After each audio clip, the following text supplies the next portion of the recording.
The U.S. is reviewing its global deployment of forces to ensure it is postured appropriately to counter the People's Liberation Army, given the increasing threat posed by China to the Asian countries like India, Malaysia, Indonesia and Philippines, U.S. Secretary of State Mike Pompeo had said. Pompeo made these remarks in this response to a question during the virtual Brussels Forum 2020 of the German's Marshall Fund.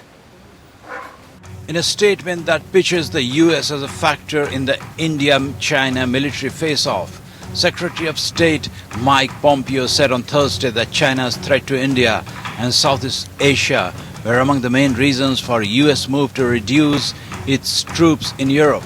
The decision to draw down troops in Germany was part of a well-thought-out strategy because they were being moved to other places, Pompeo told the Brussels Forum. U.S. President Donald Trump recently announced that the U.S. would be reducing troops from Germany, a decision that's angered the European Union countries. The action of the Chinese Communist Party, Pompeo said, meant that there were threats to India and countries like Vietnam, Indonesia, Malaysia, Philippines, and the South China Sea. We are going to make sure we are postured appropriately to counter the PLA. We think that is the challenge of a time and we are going to make sure we have resources in place to do that, he said. Pompeo marking out China's threat to its neighbors as priority represents a significant policy statement and security posture. Running through a list of aggressive Chinese actions, Pompeo spoke about the bloody border confrontation with India, Beijing's activity in the South China Sea and its predatory economic policies. He also announced that the United States and the European Union would start a dialogue on China and the challenges it poses. It would help the transatlantic alliance to build a common understanding of the threat posed by China.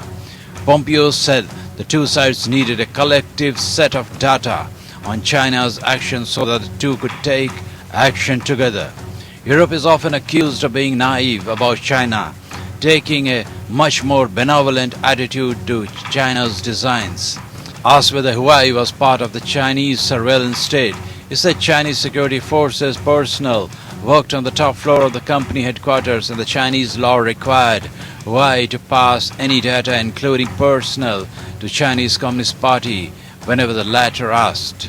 On Wednesday, Pompeo had flagged what he called clean telcos, that is, companies that were free of Chinese influence. The tide is turning towards trusted 5G vendors and away from Hawaii.